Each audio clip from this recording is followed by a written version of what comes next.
Coisa antes de começar nesse tema, que quando nós falamos em 100 vezes mais, Jesus não está dizendo necessariamente que é uma revolução de restituição num parâmetro quantitativo, mas sim numa questão qualitativa. Quem me entendeu, diz amém? Amém. Quantitativo diz respeito à quantidade, 100 vezes mais. Então, se eu fui roubado em R$10, Deus vai me restituir em? Não é disso que ele está falando. Ele está falando em qualidade, diga qualidade. Porque a promessa de Deus é muito além de dinheiro, de recursos financeiros e de coisas materiais. Amém. Como é que alguém pode calcular o tempo? Se você perdeu o tempo e Deus quer restituir o tempo na sua vida, não significa dizer que você perdeu 50 anos da sua vida e Ele vai te dar 500 anos para viver. Mas você vai viver em qualidade, talvez em 5 meses, aquilo que você não viveu em 50 anos. Amém. É qualitativo. Quem entendeu, diz amém? Amém. E às vezes a gente não entende, porque a gente quer naturalizar aquilo que é espiritual. A bênção de Deus ela é uma bênção espiritual e todas as bênçãos espirituais em Cristo Jesus são nossas, diga, são minhas. São minhas. Uma outra coisa, a bênção ela é corporativa em algum sentido quando se refere à igreja como igreja reunida, mas ela é pessoal e individual, quando diz respeito à fé que cada um precisa ter para receber. Então por isso da igreja uns prosperam, outros não. Alguém me perguntou na classe se pobreza não tem a ver com disciplina. Jesus foi pobre? Não. Jesus foi doente? Não. E nós não temos que sofrer nada que Jesus não sofreu. O que Jesus sofreu? Perseguição, calúnia, traição. Isso nós sofremos. Pobreza não. O que acontece muitas das vezes é que portas são fechadas. Mas nunca um crente, dizia Davi, inspirado por Deus, vai passar necessidade ou mendigar o pão. Nunca chegará no nível da pobreza. Eu me lembro que quando meu pai ficou doente, e eu tinha lá, sei lá, uns 14, 13 anos, nós passamos um ano inteiro. Minha mãe era mulher muito fiel, meu pai não era crente. E nós passamos um ano inteiro vivendo de cesta básica e da mesada que eu tinha da minha madrinha. Pobreza? Passando fome? Necessidade? Não. Porque existe uma promessa. Agora existem portas fechadas. Aí sim é disciplina. Aí existe disciplina quando portas começam a se fechar. Mas você, irmão, nunca vai chegar no estado de miséria nem de pobreza. Então a gente entenda essas coisas. Entenda e reconheça essas coisas. Então a bênção do Senhor, ela é necessária, não é necessariamente quantitativa, mas sempre será qualitativa em cima daquilo que você perdeu. Então eu quero dizer para você que vem aí sobre a sua vida uma grande quantidade de restituição. Diz amém? Vamos ao texto bíblico de Marcos capítulo 10, 23 a 28, que diz assim: E Jesus olhou ao redor e disse aos seus discípulos: como é difícil aos ricos entrar no reino de Deus. Olha só que coisa interessante. O jovem rico tinha aparecido para Jesus, você conhece a história, e ele era um cara muito bom, perfeito nas suas atitudes, no seu comportamento. Mas Jesus, quando ele pede, eu quero seguir o Senhor, o que eu posso fazer para herdar a vida eterna? Jesus disse para ele: vai lá, vende tudo que você tem e depois você me segue, e aí você terá um tesouro no céu. E aí ele vai embora triste, porque ele possuía muitas riquezas. É bom que a gente entenda o que diz respeito a essa palavra. Tudo começa num jovem que quer seguir Jesus, mas sem se entregar por inteiro. Ele queria guardar parte das riquezas, do dinheiro que ele possuía, e não colocar isso à disposição do Senhor. Então Jesus manda ele vender e dar para os pobres aquilo que ele tinha. E ele acaba indo embora triste e chateado, porque ele era muito rico. E o que acontecia? Ele amava mais as riquezas do que seguir Jesus. Daí, Jesus começa a dizer nessa palavra que é muito difícil um rico entrar no reino de Deus. Não significa que todas as pessoas vão ter que entregar metade dos seus bens e dar para os pobres, vender tudo que tem. Mas aqueles que colocam qualquer coisa na frente do servir a Jesus, do crer em Jesus e da fé em Jesus, em algum momento, repete comigo, em algum momento, vai ser confrontado com isso. Abraão precisou entregar o seu filho. Não foi o seu dinheiro, o seu filho. Sansão precisou perder a sua força. Esse jovem precisou entregar o seu dinheiro. Eu não posição que você coloca na frente de Deus. Eu quero dizer que se você é crente, em algum momento, se ainda não foi, será confrontado com aquilo que você mais ama. Porque Deus não quer metade. Deus quer tudo. Ou você se entrega inteiro, ou você não se entrega nada. Não vou poder participar do reino de Deus. Daqui a pouco eu vou contar mais uma história sobre isso. Versículo 24 diz assim: os discípulos ficaram admirados com essas palavras, mas Jesus repetiu, ou seja, disse de novo: filhos, como é difícil entrar no reino de Deus. Diga, difícil. Um rico entrar no reino de Deus. Pode ficar uma pergunta, nós estamos falando não para pessoas ricas financeiramente, mas o que é melhor, ser rico financeiramente ou participar do reino de Deus? Essa é uma pergunta que a gente precisa saber responder e ter convicção naquilo que a gente responde, não simplesmente a fala da nossa boca. Quanto tempo você acha que você vai viver nessa terra? A restituição do tempo é algo muito importante. Quem é jovem acha que tem muito tempo, mas quem vive muito nos nossos dias vive 80, 90 anos. Não é isso? É só você pegar a média de idade de quem vive nos nossos dias, 80, 90 anos. Você sabe quanto tempo vai durar o reino de Deus? Pergunta para quem está do seu lado: quanto tempo vai durar o reino de Deus? Quanto tempo? Não é para sempre. O reino de Deus vai durar 1000 anos. Então, o seu amor ao dinheiro ou a outra coisa qualquer podem inviabilizar a sua entrada no reino com uma coroa e para reinar sobre a terra. Durante quanto tempo? 1000 anos.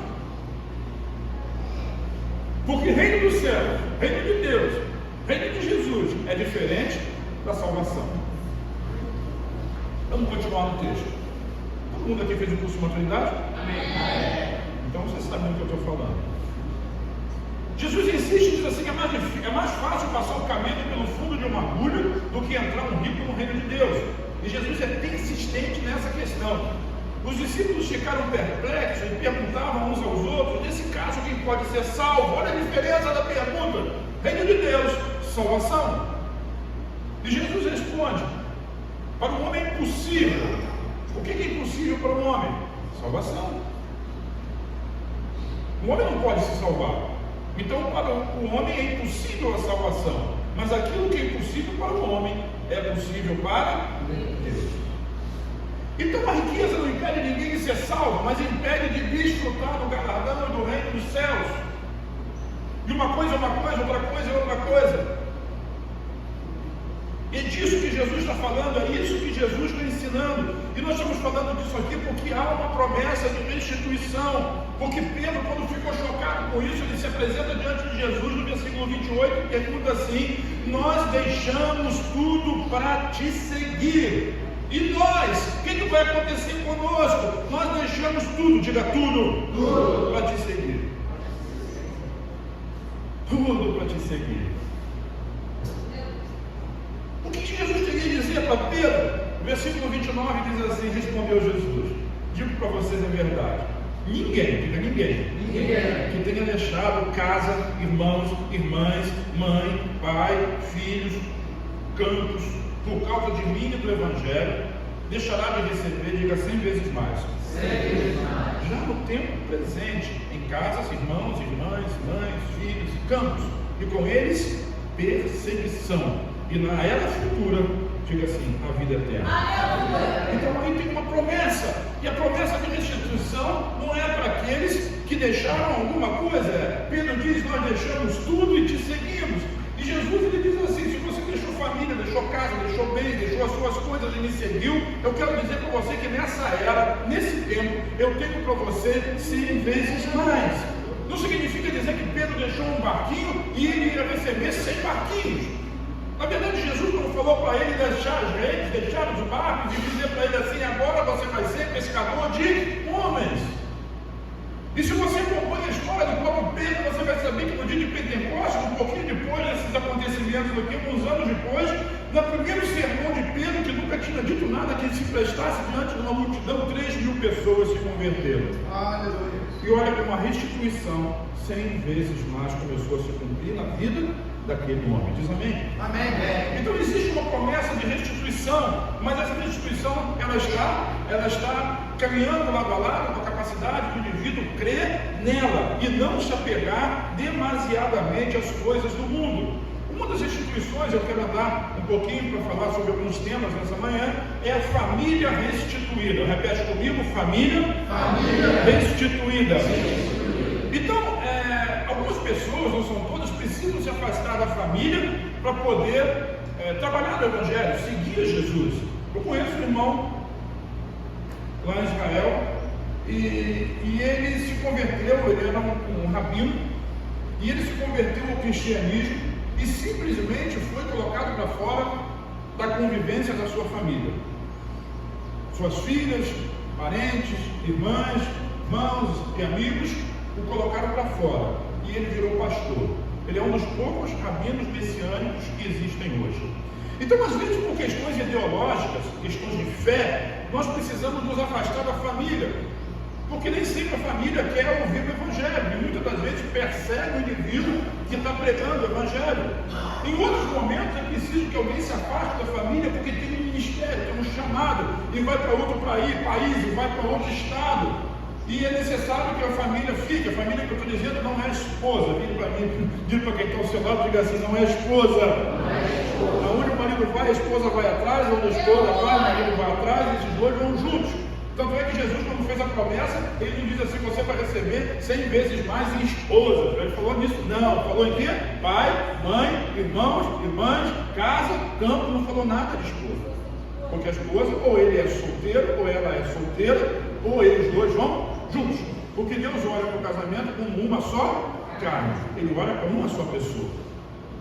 Ele pensa assim. Essa é a forma de Deus pensar a respeito do matrimônio. Então não há aí, não há aí uma ruptura. Então ele está dizendo, às vezes é preciso que vá. Eu tenho amigos que estão no Nordeste, que estão fora do país, e a mãe ficou, e às vezes a família vai morrer, um dia os pais vão morrer, eles estão lá longe. Verdade. Estão lá longe, porque estão servindo ao Senhor. A mulher está aqui, os pais estão em Curitiba, teve nos Estados Unidos, Daniel foi, eu fiquei. Porque existe aí uma promessa de restituição da parte de Deus. Olha só o que Jesus conta quando ele dá o seu próprio testemunho. Mateus capítulo 12, versículos de 47 a 50 diz assim: alguém lhe disse: tua mãe e teus irmãos estão lá fora e querem falar contigo. E Jesus pergunta: quem é minha mãe e quem são meus irmãos? Ele não está se desfazendo da sua família biológica, mas o que ele está querendo dizer é que existe agora na vida dele, por causa do ministério, uma restituição 100 vezes mais. Então ele olha para as pessoas que estão em volta dele, estendendo a mão, e disse assim, apontando para os seus discípulos: aqui estão minha mãe e meus irmãos, porque quem faz a vontade do meu Pai, que está nos céus, este é meu irmão, minha irmã e minha irmã. Então ali tem uma restituição, uma restituição em família, em irmãos, irmãs, em mãe, em família, em pai, e tudo mais que Jesus estava deixando para poder seguir o seu ministério, embora estivesse geograficamente perto da sua família. A gente sabe que Maria, depois disso, decidiu acompanhar Jesus de perto e passou a seguir Jesus junto com os discípulos dele. Mas os irmãos de Jesus não lhe eram simpáticos, tinham inveja dele, porque ele era proeminente, ele era o cara. E os irmãos não eram simples, comuns, e em alguns momentos sim. Bom, deixa eu falar. Depois eles se convertem ao Senhor, e a gente tem na Bíblia, inclusive, Tiago e Judas, que são irmãos de Jesus. Então, vamos entender que mesmo achando que eles estão longe da família, Jesus ali está revelando uma grande restituição. Sabe, aqui estão minha mãe e meus irmãos, apontando para os seus discípulos. Eu quero dizer que nesses últimos 2000 anos, diga 2000 anos, essa proporção de mãe, pai, irmãos e irmãs cresceu na vida de Jesus exponencialmente. Porque era uma pequena multidão. Hoje, o livro de Apocalipse diz que é uma grande multidão de milhões que não se pode contar. Sabe que em algum momento ministros, pessoas que servem ao Senhor, vão experimentar, se não estão experimentando, o testemunho de uma nova e grande família, que se chama igreja. A igreja fala, por isso tem tanto problema dentro da igreja, porque irmão tem problema com o outro. Assim eu vejo, não tem irmão para dizer que eu tenho problema com meus irmãos, mas eu vejo que irmãos têm problema com irmãos, e nós temos uma igreja de muitos irmãos, que tem um único pai, e essa é a nossa família restaurada, e às vezes a gente não consegue se entender, e não consegue se entender porque às vezes o irmão tem inveja do irmão, mas às vezes o irmão quer corrigir o outro, porque está vendo que o outro está andando pelo caminho errado, que talvez ele mesmo já tenha passado, e diz, não faça isso, aí o outro fica todo ferido, metendo na minha vida. Mas isso é coisa de família, existe uma restituição de família, diz aleluia. Existe uma restituição de família, porque no momento difícil também quem vai te socorrer? Já enterrou um parente, quem é que estava lá com você? A igreja. A doente no hospital, quem está visitando, quem está ajudando, quem está sustentando, a igreja. O que às vezes a família biológica não faz, a igreja de Jesus faz. Diz amém.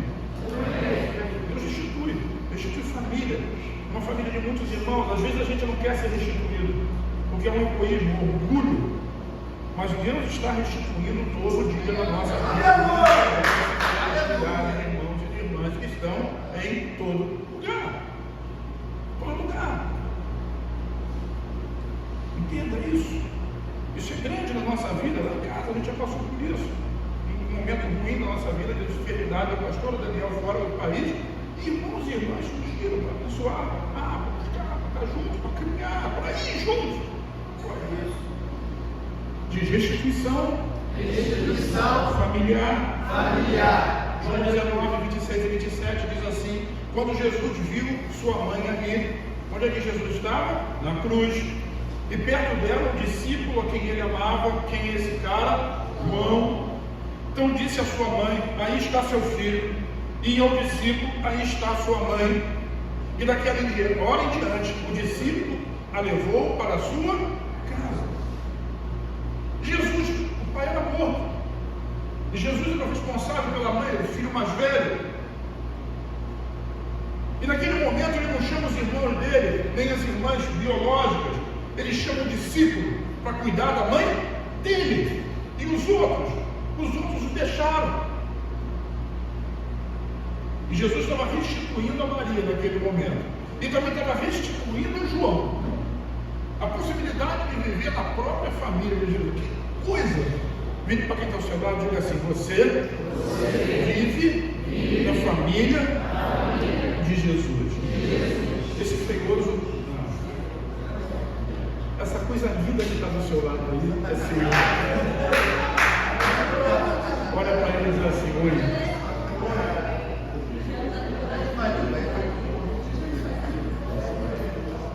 Olha aí o seu pai, olha aí o seu irmão, olha aí. Eu não quero, ok? Se você quer viver a sua vida solo, se você quer viver individualmente fora dessa grande família, seja feito conforme a sua fé. Entende que uma coisa é? Deus quer restituir, mas às vezes nós não queremos. Às vezes nós queremos poucas pessoas. Eu quero a minha patota. Células que formam patotas e grupinhos que aonde vai o líder, vai todo mundo atrás, não cresce. Por quê? Porque o líder não quer. Ele não vai dizer isso. Mas no fundo do seu pensamento, do seu coração, é isso que ele quer. Não, esse aqui é o meu grupinho, né? É o grupo do Mudinho. Então está eu, Samuel, Daniel. Tem mais algum El aí?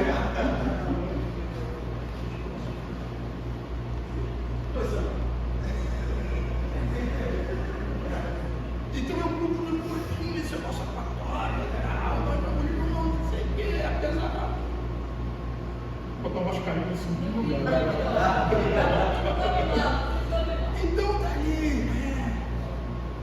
Aí eu vou para lá, eles vão atrás, eu venho para cá, eles vêm para cá, eu vou para lá, eles vão para lá. Deus quer restituir irmãos e irmãs. E a palavra de Deus fica assim: Daniel vai, Daniel, com você vai uma multidão que vai ser andando com Samuel e comigo e com você. Essa é a restituição de Deus, é formar família, é aumentar o número de irmãos e não ficar seletivo o grupo que que você quer andar com você. Isso aqui é meu, isso aqui é meu, isso aqui é meu, isso aqui é meu. Diz assim, isso não. Isso não. Quando acontece isso, o próprio Jesus, no céu agora, ele promove perseguição. E às vezes permite que haja intriga entre os irmãos, para que possa separar. Porque é preciso que vá.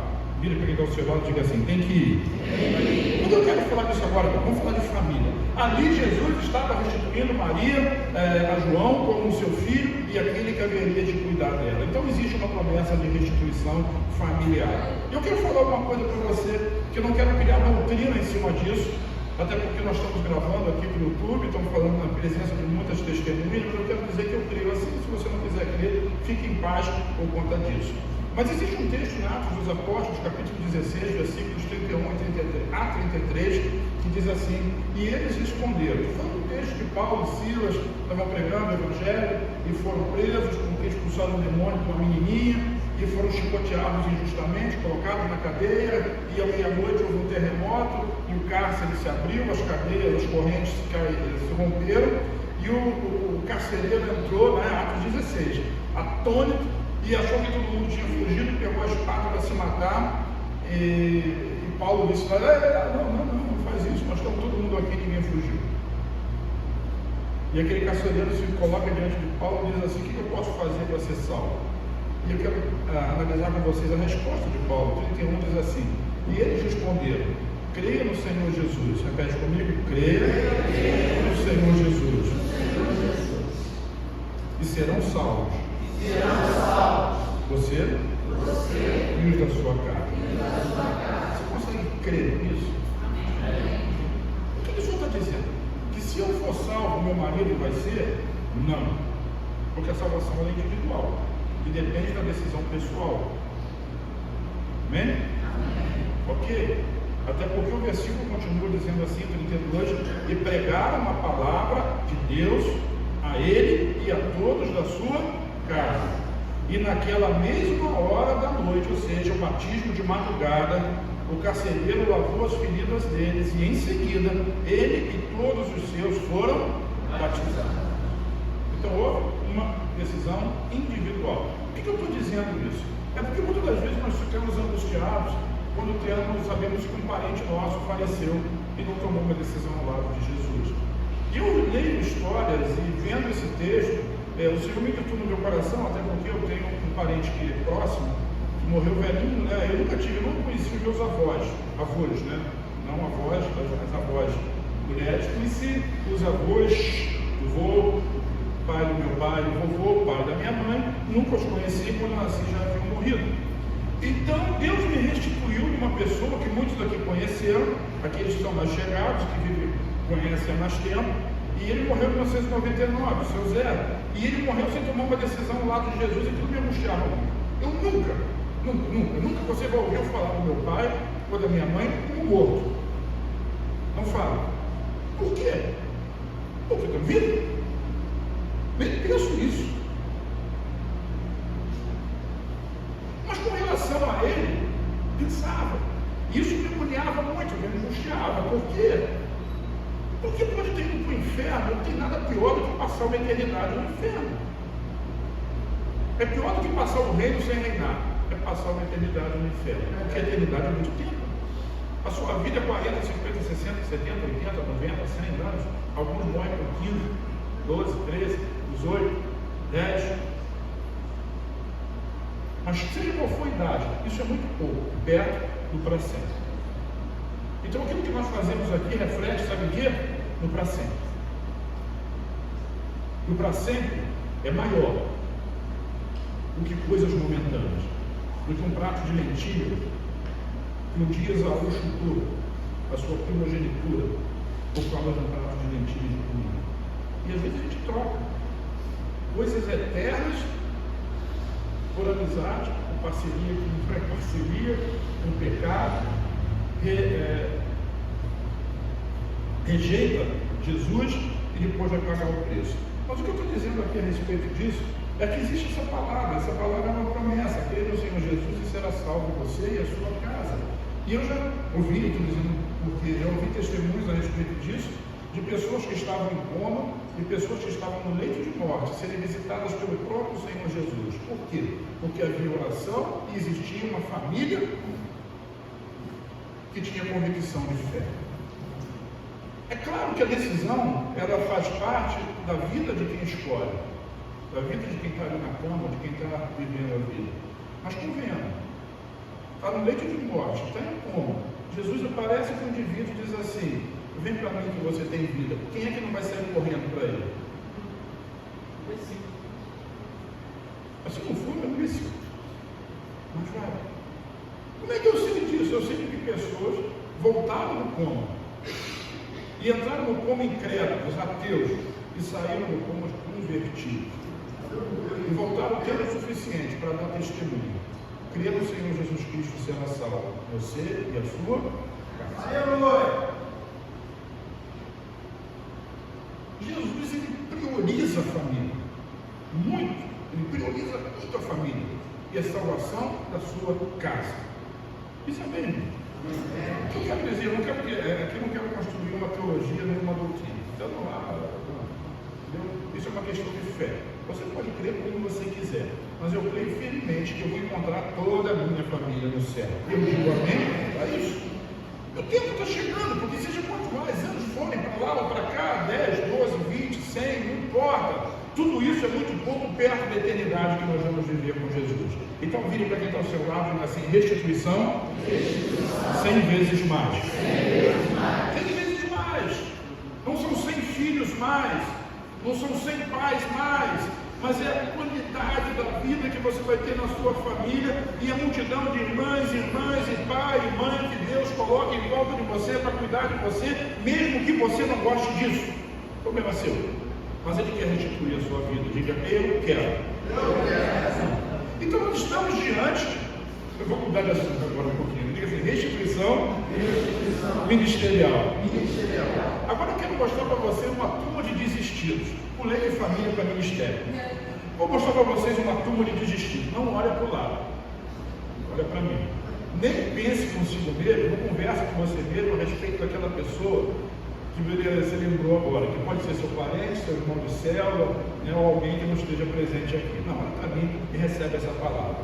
Liderados pelo Pedro, frustrado e cheio de condenação, o livro de João, no capítulo 21, diz que Pedro reúne os discípulos perto do mar da Galileia e diz assim: vão pescar. E 7 deles resolvem junto com Pedro. Estava ali João, Tiago, Natanael, Tomé e entre outros. E ele resolve: não, vou com você. O que isso significa? Significa que naquele momento Pedro estava recuando ministerialmente, voltando atrás, retrocedendo na sua história e voltando para a sua antiga vida. Se você conhece a história, você sabe que quando Jesus chamou Pedro, ele primeiro entra no barco de Pedro, prega o evangelho para a multidão, depois diz: Pedro, me leva para a água profunda, dá uma pesca maravilhosa para Pedro. Pedro diz assim: sai de perto de mim, porque eu sou pecador. E Jesus diz para ele: você está assustado com isso? Coisa muito maior que você vai ver. Agora você vai deixar essas redes e aí esse barco, vem e segue. A partir de hoje você será pescador de homens. E Pedro seguiu Jesus. Por isso, no texto que nós lemos agora, ele disse: eu larguei tudo para te seguir, o que eu vou receber? E Jesus disse para ele: 100 vezes mais. Mas em algum momento Pedro vacilou. Vacilou e negou Jesus, não uma vez, mas 2, 3 vezes. Não conheço, praguejou, falou palavrão e disse que não conhecia Jesus. Jesus vai para a cruz, perdoa todo mundo, mas Pedro continua debaixo de condenação por causa do erro que ele tinha cometido. E agora, debaixo dessa culpa e dessa condenação, ele diz assim: eu vou pescar, vou voltar para o barco, vou voltar para a minha vida velha, vou voltar para a minha história. E foi um erro eu ter seguido Jesus, isso não adiantou nada para mim, e voltou. Na verdade, ele queria voltar para aquela velha vida. E parece que de nada adiantou, porque Pedro foi testemunha de grandes milagres de Jesus. Ele viu mortos ressuscitarem, cegos enxergarem, coxas andarem, mudos falarem, surdos ouvirem. Ele andou sobre as águas. Ele viu a tempestade ser acalmada por Jesus. Mas sabe, todas aquelas experiências juntos não foram suficientes para fazer com que a frustração e a desistência tomasse conta daquele homem. E a liderança dele era tão contundente que ele conseguiu levar 7 dos 11. Um já tinha morrido, mas 7 dos 11 foram com ele. E talvez os outros não tenham ido, porque eles deviam estar fazendo alguma coisa. porque senão acabaria comigo também com ele. Você está me entendendo? Que existia uma necessidade ali de uma restauração, de uma restituição ministerial. Eu quero dizer que para aqueles que estão tristes, para aqueles que estão frustrados, porque aqueles que erraram em algum momento, porque aqueles que foram, eu estou falando de liderança, de pastores que foram traídos, que foram rejeitados, ou que qualquer tipo de coisa aconteceu na vida deles, Deus vai acalmar essa tempestade, vai restituir a você, líder, pastor, desistido, em nome de Jesus, algo muitas vezes mais. Muitas, João 21, de 2 a 11, diz assim: estavam juntos Simão Pedro, Tomé, chamado Dídimo, Natanael, de Caná da Galileia, os filhos de Zebedeu e 2 outros discípulos. Disse Pedro: vou pescar, e disse-lhe Simão Pedro, vou pescar, disse-lhe Simão Pedro, e eles disseram: nós vamos com você. E eles foram, entraram no barco, mas naquela noite não pegaram nada. Nada. Eu devia ter aprendido a lição que sem Jesus no barco, tudo vai muito mal. Porque tem a canção das crianças que diz que quando Cristo está no barco, tudo vai muito bem. De passo temporal. Mas sem Jesus no barco, tudo vai muito mal. Voltar para a sua vida velha, sem Jesus está fazendo parte dela, e olha que Jesus não faz parte de vida velha, Jesus só faz parte de vida nova. O que acontece? Frustração, trabalho, derrota. E eles passaram a noite inteira e não pegaram nada. Então Jesus apareceu no meio da praia, na areia da praia, né, na beira do lago, e lhe disse: filho, você tem alguma coisa para comer? Sabe, quem está longe de Jesus não tem nada para alimentar ninguém, não tem conselho para dar, não tem palavra para dizer. E às vezes a gente fica buscando conselho em pessoas que não têm conselhos para dar para nós. Não tem peixe para nos dar, não tem alimento para nos fornecer, porque são desistidos, estão fora. E Jesus pergunta, confrontando eles: vocês passaram a noite inteira, não pescaram nada, tem alguma coisa para comer? Não. Qual a resposta? Não. Não tinham nada. Então Jesus começa a corrigir a rota. Diga: corrigir a rota. Corrigir a rota. Sabe, a correção de rota é muito importante para nós vivermos um tempo de restituição. Então Jesus disse para eles assim no versículo 6: lancem a rede do lado direito do barco, vocês encontrarão. Vire para quem está ao seu lado, diga assim: lado direito. Diga para outra pessoa: do lado direito. O lado direito é o lado certo. Lancem a rede de vocês do lado direito. Tem muita gente lançando a rede do lado esquerdo. Nada contra o canhoto ou o destro, mas está lançando a rede do lado errado. Está colocando os seus esforços, a sua capacidade, a sua sabedoria ou a falta dela, mas sempre do lado errado. E Jesus está dizendo: lance do lado direito. O que é esse lado direito? É a mão direita, é o braço direito. Isso significa na Bíblia que é a força de Deus, é o poder de Deus, é a direção certa que Deus está dando. A quem se manifestou o braço do Senhor? Jesus é o braço do Senhor. Então ele está demonstrando o lado certo, ele está dizendo a direção certa. De alguma forma, em alguma maneira, de algum momento, Deus revela para nós o lado certo, a coisa certa para fazer. E muitas das vezes o que nós queremos é não fazer o que ele mandou. Como Jonas. Que Deus disse: Nínive. E Jonas disse: Tarse. Qual é o lado direito? Eu não sei se Tarso ficava para a direita ou para a esquerda, depende da posição que Jonas estava. Não importa. Mas o lado direito é o lado certo, o lado onde Deus está potencializando o milagre. E a gente quer ir para o lado esquerdo, porque é o lado do nosso ego, do nosso desejo, daquilo que nós queremos fazer. Vire para quem está ao seu lado e diga assim: esse é o lado errado. Esse lado você não pega nada. Eu não devia ter aprendido isso, mas ele tinha esquecido. Mas diga assim: Deus é bom. Deus é bom em lembrá-lo. Deus é bom em lembrar ele. Sabe o que eles fizeram? No final eles eram obedientes, né? Então eles lançaram a rede. Eles sabiam que era Jesus, né? Mas lançaram a rede e não conseguiam recolher a rede, não porque ela estava vazia, mas porque a quantidade de peixes era extraordinária. E no final Jesus disse assim: traga alguns dos peixes agora que vocês acabaram de pescar. Simão entrou no barco e arrastou a rede para a praia, e ela estava cheia. Diga: cheia. Cheia. 153 grandes peixes. Embora houvessem tantos peixes, diga assim: a rede não se se rompeu. A nossa rede vai ser lançada novamente ministerialmente. Você pode estar pensando em desistir, está pensando em voltar atrás, está pensando em não dar sequência ao ministério. Mas o que Deus está dizendo assim, o que você está vendo é um ponto de vista equivocado do lado do que você está fazendo. Você está ouvindo coisas de pessoas que não deveriam. Ouça o Espírito Santo, ouça a palavra de Jesus, segue na direção certa, caminhe no caminho certo, lance a rede do lado certo, e você vai ver que a sua rede vai se encher, a sua selva vai se encher, o seu ministério vai se encher, e a rede não vai se arrebentar. Ou seja, os peixes não vão fugir de você, nem vão querer fugir de você. Diz amém? Porque cada um daqueles caras que estavam ali no barco, eles tinham uma história para contar, de um relacionamento com Jesus, uns com mais intimidade, outros com menos intimidade. Por exemplo, ali naquele barco tinham 3 caras que viram Jesus transfigurados. Ninguém mais viu nessa terra, só Pedro, Tiago e João.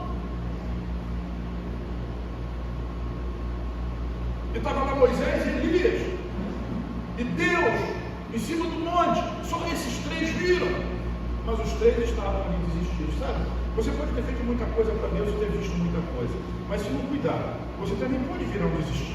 Eu também posso virar um desistir. E nós precisamos vigiar aquilo que nós conversamos conosco mesmo. Por quê? Porque problemas vão ter, circunstâncias acontecem, cometemos erros, mas maior é Deus. Diga, Deus é bom. Deus é bom. Para restaurar, não é cada um de nós os nossos erros. E Jesus trabalhou só para isso, para restaurar aquele grupo. E aquele grupo revolucionaria o mundo. Às vezes a gente não dá valor àqueles que estão conosco. E se Jesus pensasse assim, esse aqui Tomé é uma piada. Natanael, cheio de marra quando foi escolhido, mas e agora? E os outros 3, sei lá onde é que estavam, ninguém sabe onde é que estavam. Mas Jesus nunca pensou assim. Ele olhava e via restauração. Ele olhava e via restituição. Ele olhava e via, vou dar outra oportunidade. Sabe, Jesus já deu oportunidade para nós. A restituição da nossa casa, da nossa família, do nosso lar, 100 vezes melhor. Oh, meu Deus! Restituição, não vou falar de finanças, porque hoje à noite Deus se importa, Betel se importa com as suas finanças. Mas assim, Ele quer restituir você, restituir a sua saúde, restituir a sua alegria, sabe? Olha de alegria ao invés de pranto, veste de louvor ao invés de espírito angustiado, essa é a promessa de Deus. Amém. É isso que Ele quer, do que você precisa e querer também. Amém. Ao invés de ficar agarrado no seu passado, igual estavam aqueles caras, porque tive um problema, porque teve outro problema, porque teve uma circunstância, porque eu fui perseguido, porque alguém falou mal de mim, sei lá por quê. Porque eu errei, como foi o caso de Pedro, ou não, eu Tomé, porque eu neguei. Não importa. Importa que esse é o tempo de restituição sobre a sua vida. Diz amém. Amém. Então lance a rede ministerial do lado certo, faça a coisa certa, siga a direção de Deus, mas não siga a direção da sua alma. Hoje é muito comum dizer, Deus falou comigo, e Ele disse para eu ir embora e levar comigo um grupo de pessoas. Por que Deus fala em facção? Porque isso é pecado. As pessoas ouvem a si mesmo, ouvem alguma coisa que não deveriam e querem reputar isso a Deus. Cada um vai dar conta de si, eu sei, irmão, mas fique esperto. Não fique esperto preocupado com os outros, fique esperto para ouvir Deus no seu coração. Amém. Não é isso. A mente é sentimental, a mente fica chateada, a mente se irrita quando alguém fala alguma coisa que a gente não gosta, a mente se aborrece quando alguém toma uma atitude que você ensinou, e a pessoa faz exatamente o contrário daquilo que a gente ensinou, ou faz porque é rebelde, ou faz porque é sem noção, ou faz porque, sei lá por quê, deve ter o seu motivo, ou às vezes não tem motivo, o motivo é não ter motivo, mas isso traz, às vezes, a revolta para a nossa mente. Mas não, isso é na alma. Eu vou embora, eu não quero mais saber. Essa célula aí, quantas vezes eu já insisti com o Giana? Antigamente eu mexia com o Alas, você acabou todo mundo. Quantas vezes eu mexi? E agora? Você não, hein? Você não, hein? Não. Vou desistir de tudo. Isso é o que eles fizeram. E o que Jesus fez? Tem alguma coisa para comer aí? Não. Nada. Nós estamos quebrados. Eu sei que vocês estão quebrados. Trabalharam a noite inteira, muito. Joga a rede do lado certo. Agora, partilha. Faz algum peixe que você pegou. Mas quando eles chegaram lá, o fogo já estava aceso e o peixe já estava lá. Eita, glória. O alimento de Jesus. Aleluia. Aleluia. Deus quer te dar restituição ministerial. Amém. Para finalizar, restituição dos resultados. Ele também fala a respeito do ministério, mas eu queria falar de coisas específicas que acontecem dentro do ministério. Sabe, ao pregar o Evangelho, sempre haverá pessoas descontentes. Quando você prega, não é pregar aquilo que você acha que é o Evangelho. Eu já falei para vocês algumas semanas atrás o perigo do Evangelho. Mas quando você prega o Evangelho, sempre haverá pessoas descontentes. Ou porque são confrontadas com a situação que estão vivendo, ou porque é revelada a sua fraqueza, ou o seu ego nunca fica satisfeito com aquilo que ele gostaria de receber e não recebe. E Jesus não tem nenhum compromisso com o ego de ninguém. O compromisso de Jesus é com ele mesmo, com a mensagem, com a palavra e com o crescimento daqueles que creem nele. Diz amém? Amém. Então, quando Jesus estava na terra, também não aconteceu diferente com ele daquilo que acontece com muitos de nós hoje em dia. João capítulo 6, versículos de 63 e 68, Jesus faz a multiplicação dos pães e há uma grande controvérsia. Eles querem fazer de Jesus rei, e Jesus disse: não, vocês estão atrás de mim porque vocês comeram pão e eu quero dar para vocês o pão que não acaba, que não perece, que é o meu corpo. Houve uma grande controvérsia por causa da palavra de Jesus, mas a partir do versículo 63 Jesus endurece ainda mais o discurso, diz assim: o Espírito da vida. Repete. O Espírito da vida. Não é Espírito da vida, mas é o verbo dar. Então diga assim: o Espírito, ele quem? O Espírito, ele dá a vida.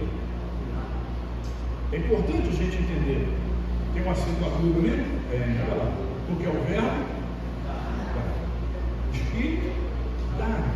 O Espírito dá a vida. Ele dá a vida para você. A carne, o que é carne? A carne é a lembrança do seu passado, é o ego, é as escolhas que você fez, suas motivações que você tem. O que Jesus está dizendo é que não produz nada que se aproveite. Não está dizendo que não produza.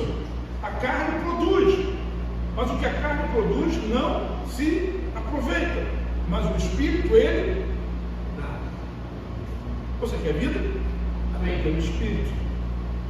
E ele diz mais: as palavras que eu lhes disse são Espírito e vida. Ou, numa melhor tradução, porque se você voltar lá no texto, você vai perceber, quando está gravando é ruim eu fazer isso, mas vamos lá para a aula. Começa o 63 dizendo assim: ele faz o quê? Então assim, a carne não produz nada que se aproveite, e as palavras que eu lhes disse são Espírito. Qual a diferença desse Espírito para aquele lá? Qual a diferença? O Espírito lá em cima está com letra maiúscula, está falando do Espírito de Deus, o Espírito Santo. O Espírito Santo dá a vida. A carne que você tem não produz nada que se aproveite, mas o Espírito Santo dá a vida. E ele diz mais: as palavras que eu tenho falado para você são... Que espírito é esse aqui? É o espírito do homem. A melhor tradução inverteria essas duas palavras e ficaria assim: as palavras que eu lhes disse são vida para o seu espírito. Diga para quem está ao seu lado, dizendo assim: as palavras de Jesus são vida para o seu espírito. O seu espírito tem a vida, a palavra está aí. Só que as pessoas não conseguem entender isso. O Espírito Santo já vivificou, e as palavras que nós pregamos, que são as palavras de Jesus, elas são vida para o seu espírito. Mas muitas das vezes a sua alma resiste por causa do ego, dos sentimentos, por causa da carne. Então a carne não produz nada que se aproveita, mas o Espírito, ele continua fornecendo vida. O Espírito é a vida. E as palavras de Jesus são vida para o nosso espírito humano, para aquele espírito recriado que você tem. Porque Jesus sabia desde o princípio aqueles que não criam nele, e sabia também aquele que iria traí-lo. Então por isso Jesus prosseguiu, versículo 65: é por isso que eu lhes disse que ninguém pode vir a mim a não ser Que isso lhe seja dado pelo Pai. E daquela hora em diante, repete comigo, daquela hora em diante. Muitos. Poucos? Não. Ele falou, muitos dos seus discípulos voltaram e deixaram de seguir Jesus. Sabe, as pessoas, quando são confrontadas às suas realidades, porque tem conjecturas religiosas, espirituais, formação, ideias próprias e raciocínios, elas são confrontadas com a verdade da palavra, um espírito que dá vida. E as pessoas, sabe, muita gente vai se surpreender muito, porque a vida, eu tenho 54, vou fazer 55. Minha esposa já fez 55. Eu sou mais novo que ela. Eu quero deixar isso bem claro, registrado aqui. 3 vezes no ano eu sou mais novo. É verdade. Sabe, quando você começa a viver um pouquinho mais, eu vou viver outros 55 anos. Porque primeiro eu acredito que Jesus vai arrebatar a igreja antes. E segundo, porque a vida vai passar mesmo. E tudo isso passa muito depressa. Muito depressa. E quando nós comparamos a eternidade, isso tudo é nada. E às vezes a gente se apega a questões tão pequenas, com orgulho. Você manda o soco do irmão que foi embora da igreja porque não concorda com isso, não concorda com aquilo, né? Eu não vou dizer que foi Samuel que me contou, agora mostra a cara dele para escolher. Prazer, que legal o Samuel. Sabe, e a pessoa fica batendo a cabeça por aí, quebrando a cara. Mas o orgulho afasta. Eu não quero dizer que o amor e a graça recebem. Aleluia. Há muita gente deixou de seguir Jesus. E Jesus virou para os discípulos dele e falou assim: vocês querem ir também? Parece que ele ficou preocupado. Aí eu fico chateado. Não vou enganar vocês, eu fico chateado. Bastante triste. Mas Jesus virou para os discípulos e perguntou: vocês querem ir embora também? Pedro respondeu: Senhor, para quem iremos nós? Tu tens as palavras? Mas olha como é interessante que a palavra extraordinária de Pedro. Mas nós tínhamos um texto anterior, que algum tempo depois, Pedro estava querendo ir embora também. Tomé tinha negado. João, que era o discípulo a quem Jesus amava, estava naquele barco. Judas, esse já tinha ido embora mesmo. E muitos deles se viram desistidos. Sabe, é a palavra que vivifica, que dá vida. Nós precisamos nos agarrar à palavra, diga promessa. E a promessa de Deus para nós é restituição. Amém. Restituição. De novo. Restituição. Mas essa restituição ministerial, essa restituição familiar, essa restituição do número das pessoas. Sabe o que aconteceu? No dia seguinte, Jesus estava pregando de novo. Os discípulos estavam lá de novo. E sabe quem estava lá? Uma multidão. Porque sempre há os desistidos, mas sempre há aqueles que querem receber de Jesus e que não receberam a outra. Aleluia. Espero que todos possam seguir, mas nem todos querem fazer isso.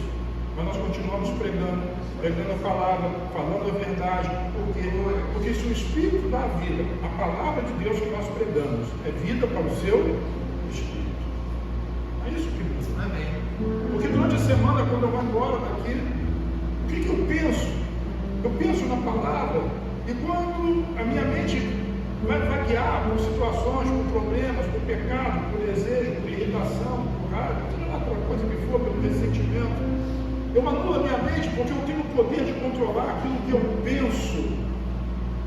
O homem é, diz Provérbios 23, aquilo que ele pensa. Como o homem se vê, assim ele é. Como eu penso, como eu falo para mim mesmo, assim eu sou. Mas o que eu digo para mim mesmo é que assim como Jesus é, eu sou dessa terra. Eu digo, mente, você é abençoada, porque você tem a capacidade de pensar como Jesus, porque eu tenho a mente de Cristo. Então, quando as situações se levantam, como Jesus pensa, eu penso também. Diz amém? Amém. Sabe, nós queremos essa restituição, muitas das vezes, para nós tomarmos posse Marcelo, eu tenho uns minutinhos. Nós precisamos morrer. Vira para quem está ao seu lado e diz assim: morra.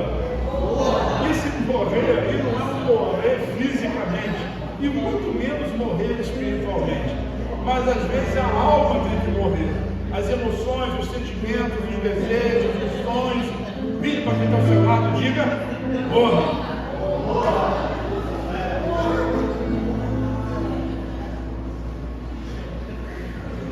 João 12, 24 diz assim: em verdade lhes digo. Dupla realização de verdade. É Jesus dizendo assim: não precisa ter nenhuma dúvida de que isso é verdade. Em verdade lhes digo. Se o grão de trigo, quem era o grão de trigo? Ele próprio. Caindo na terra não morrer, fica ele só. Mas se morrer, produz. Jesus precisou morrer para produzir fruto. Eu não estou dizendo que você vai morrer, não vai morrer para produzir fruto, mas você vai morrer para produzir fruto. O que você está dizendo? Eu estou dizendo que você não precisa morrer fisicamente, mas em algum sentido. Se você quer dar fruto para Deus, você precisa morrer para a sua vontade. E Jesus diz assim no versículo 25: quem ama a sua vida perde, mas aquele que odeia a sua vida nesse mundo irá preservá-la para a vida eterna. A palavra no grego para vida aqui não é zoe. A palavra é psique, alma, mente, emoções, razão, vontade. Às vezes a gente precisa morrer para a nossa vontade, para a gente ser restituído em vida eterna, em vida abundante, que é a promessa de Jesus, e em vida eterna no tempo futuro. Versículo 26: se alguém me serve, siga-me, e onde eu estou, ali estará também. Quem estará também? O servo. Nós estamos onde Jesus está. Nós pensamos no que Jesus pensa. Nós fazemos o que Jesus faz. Sabe qual é a recompensa para isso? Sabe qual é a restituição? Jesus mesmo diz: e se alguém me servir, o meu Pai o honrará. A verdadeira honra não vem dos homens. A verdadeira honra vem de seguir Jesus, seguir os passos de Jesus, sofrer com aquilo que ele sofreu e reinar com aquilo que ele reinou. Nós somos essa geração. Quem quer viver o que ele quer? Amém. Diga comigo assim: aquele que me serve. Você sabe que aquele que me serve, ele é diferente daquele que se serve. Existem as pessoas que se servem do Evangelho, pastores inclusive, se servem do Evangelho. Mas a promessa de Jesus de restituição é: aqueles que me servem, o Pai honrará. Quantos querem receber a honra de Deus? Amém. Diga comigo assim: 100 vezes mais. 100 vezes mais. Bate na mão da pessoa que está ao seu lado e diga: 100 vezes mais.